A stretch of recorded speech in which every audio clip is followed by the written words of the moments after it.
Hello guys, Multitech institute में आपका स्वागत है।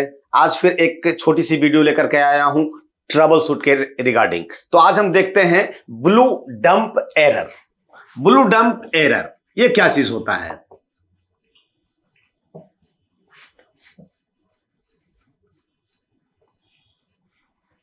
ब्लू डंप एरर ये लोग सामना करते हैं कि ब्लू डंप एरर आता है। यानी ब्लू डंप एरर का मतलब होता है स्क्रीन ब्लू हो जाती है और कंप्यूटर रीस्टार्ट हो जाता है। यानी कुछ भी हम उस पर काम नहीं कर सकते और यह क्रिया मतलब यह प्रोसेस कंटिन्यू जारी रहता है। कुछ अंतराल पे, कुछ सेकंड्स के अंतराल पे क्या होता है, ब्लू स्क्रीन हो जाएगी, उसके पास से फिर वो सिस्टम क्या हो जाता है, रीस्टार्ट हो जाता है। तो इसको हम कैसे फाइंड आउट करेंगे कि किस जगह से आ रही है या किस डिवाइस से इशू आ रही है? ठीक है, तो ब्लू डंप एरर। तो मैं आपको एक चीज बता दूं कि ब्लू डंप मोस्टली अधिकतर किसमें आती है? विंडोज 7, विंडोज एक्सपी, विंडोज 8 और विंडोज 8.1 में आती है।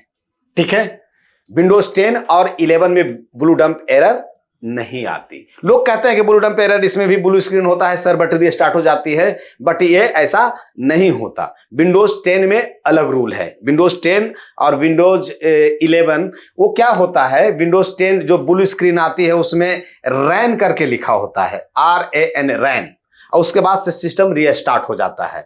तो ये गैपिंग होती है, काम कर रहे हैं कभी भी ये हो जाता है। तो वो क्यों होता है? तो विंडोज 10 और विंडोज 11 में एक खासियत होती है कि उसमें जब वो विंडोज अपने आप को अनकंफर्टेबल महसूस करता है, यानी उसे लगता है कि मैं प्रॉपर तरीके से चल नहीं पा रहा हूं, साधारण सी भाषा में समझा रहा हूं, कुछ ना कुछ हमारे में सिस्टम में दिक्कत है, तो वो उसको सूट करने के लिए यानी रिपेयर करने के लिए वो अपने आप को क्या कर लेता है, रीस्टार्ट कर लेता है।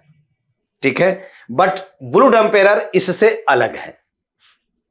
ठीक है, जेन्युइनली मैं क्लियर कर देता हूं यहां पे कि ब्लू डंप इससे अलग होता है। और ये 7, 8 और 8.1 में यानी कि 10 से जो पहले विंडोज आए हैं उसी में होते थे, 10 और 11 में नहीं होते हैं।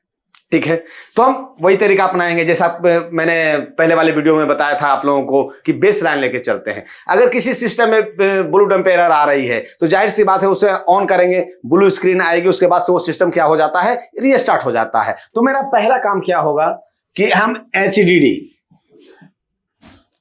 को क्या कर लेंगे, रिमूव। ठीक है, तो मोस्टली मैं बता दूं कि ब्लू डंप एरर चाहे विंडोज XP हो, 7 हो, 8 हो या 8.1 हो, उसमें 2-3 जगह से ही आती है। कहां कहां से आती है? तो पहला होता है हमारा विंडोज, ठीक है, दूसरा होता है रैम, और रेयर केस में मदरबोर्ड में कुछ खराबी होती है तब होता है, नहीं तो वो रेयर केस मतलब कि सैकड़ों बोर्ड में एक आध में या हजारों बोर्ड में एक आध में मिलेगी, लेकिन मोस्टली आपके रैम या विंडोज से ही इशू आती है। तो विंडोज हमारा कहां इंस्टॉल होता है? सेकेंडरी स्टोरेज डिवाइस यानी कि hard drive, SSD, M2 SATA, NVMe, ETC में इंस्टॉल्ड होता है। ठीक है, तो सबसे पहले हम काम क्या करेंगे, यहां पे HDD को रिमूव कर लेंगे और कौन सा लगाएंगे, SSD Win 10 installed without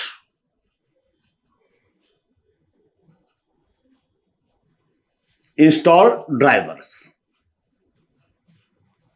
ठीक है, जब हम अपना लगा लेंगे तो इसमें न कोई ड्राइवर है न कोई सॉफ्टवेयर रहेगा, ओनली फॉर सिंपल विंडोज 10 रहेगा। अब इससे हम ऑन करेंगे। ठीक है, इससे ऑन करेंगे, ऑपरेट करके देखेंगे कि कहां से दिक्कत आ रही है।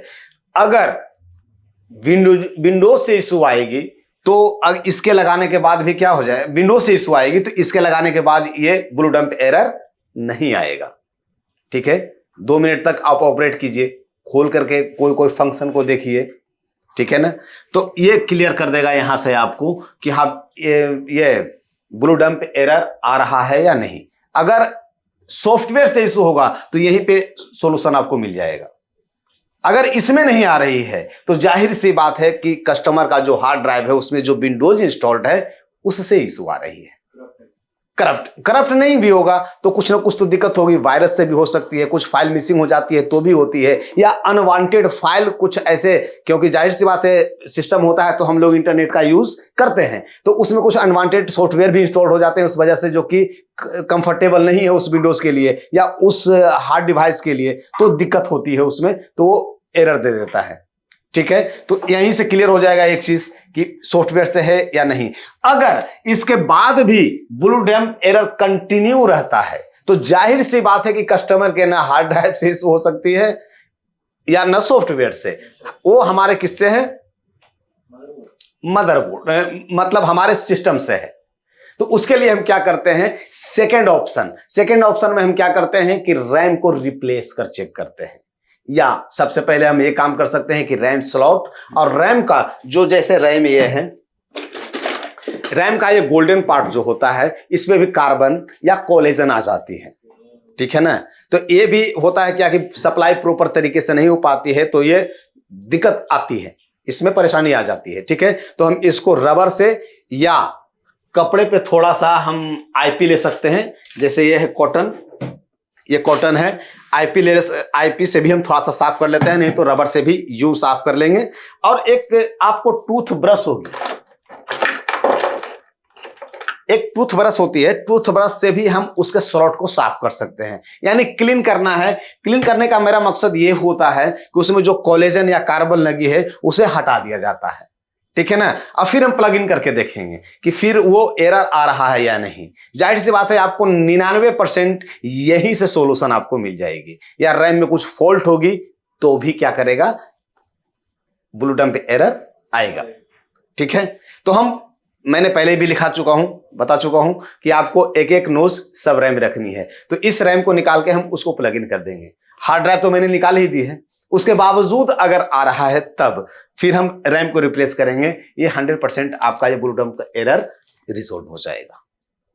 ठीक है, ये ध्यान देना है। अब मैंने पहले ही बताया है आपको बेसलाइन में कि ऑल पेरिफेरल जितने भी डिवाइसेज होती हैं सबको हम हटा देंगे, वनली मदरबोर्ड के साथ सीपीयू, रैम, इंस्ट्रक्शन के लिए कीबोर्ड और डिस्प्ले के लिए मॉनिटर होना चाहिए, इसके सिवा कुछ भी कनेक्टेड नहीं होना चाहिए, सारे को रिमूव कर देंगे।